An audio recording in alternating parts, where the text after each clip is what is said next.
never believed in evil until I found myself trapped in its midst. I came to this remote village seeking refuge from my past, only to discover that its hidden depths harbored unspeakable horrors. The night I first heard the low, guttural chants echoing from the abandoned chapel, I knew something was terribly wrong. I was lured into the darkness by a promise of sanctuary, a chance to start over, when a kindly old woman offered me a room in her creaking cottage. Yet from the moment I arrived, uneasy glances and furtive whispers in the corridors made it clear that I was an outsider in a place steeped in dread. One bitter autumn evening, as the wind howled like the tormented souls of the damned, I was awakened by a sound unlike any I had heard before, the unmistakable clamor of a macabre gathering. Drawn by a mix of terror and morbid curiosity, I crept out into the night. Through a gap in the dense trees, I saw a clearing illuminated by a ghostly fire. At its center, a long table was set, as if for a grand feast. But what was laid out defied any earthly banquet. Figures cloaked in dark robes moved in a trance-like state.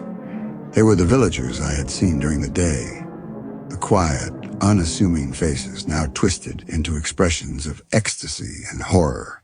The table was covered in mounds of raw meat, stained with blood that glistened in the firelight. At the head of the table, a towering effigy of a horned, demonic figure loomed, its eyes seemingly alive with a terrible hunger. Before I could retreat, a hand seized my arm and dragged me into the midst of the congregation. I was shoved roughly into a seat at the table. Panic surged through me as I realized that I was not the intended guest, but a sacrificial offering. The chanting swelled, echoing off the trees and into the depths of my soul. The cultists spoke in a language unknown to me, a cacophony of syllables that vibrated with ancient malice. One of them, eyes rolled back in fervor, stepped forward with a ceremonial dagger glinting in the firelight.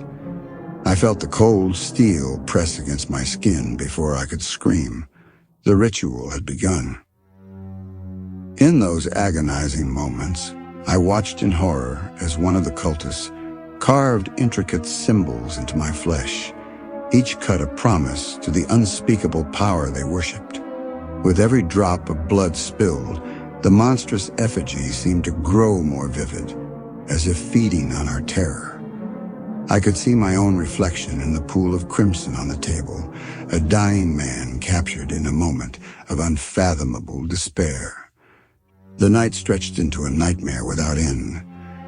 As my vision blurred from the pain, I felt the primordial force stirring within the effigy. It was as if every tortured soul in that village had been consigned to feed this abomination. The air grew thick with the stench of burning flesh and despair as the entity rose, its presence overwhelming and all-consuming. I tried to cry out, but my voice was swallowed by the howling wind and the chants of my captors. The creature's form was monstrous, a writhing mass of shadow and sinew that defied comprehension. It began to move toward me, its gaze locking onto my very soul. I realized with a gut-wrenching certainty that there was no escape. The banquet was never about sacrifice. It was about feeding an ancient hunger that would never be sated. In my final moments, I could only watch as the creature reached out with tendrils of darkness, consuming me from within. My flesh, my memories, even my identity were devoured by the unholy force. I became nothing more than a vessel for its insidious power, a ghost among many in a cycle of ceaseless torment.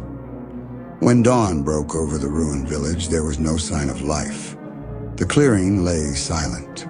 The fire reduced to smoldering embers, and the table was empty, save for the remnants of what had been a desperate, brutal feast. I had become one among countless souls lost to the devil's banquet, forever trapped in a cycle of violence and despair.